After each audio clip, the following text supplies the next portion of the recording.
فیض صاحب کے اس شعر کے ساتھ آغاز کروں گا کہ ایجاد ستم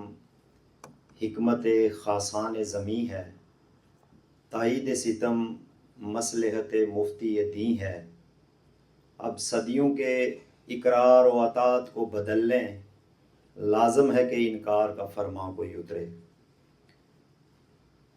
موضوع جو ہے وہ میں کوشش یہ کروں گا کہ اسی تک ہی محدود رہوں، اور یہ ہمارے جو کامریڈ ساتھی ہیں زاہد صاحب اور فراد صاحب اور نوید صاحب اور دوسرے سارے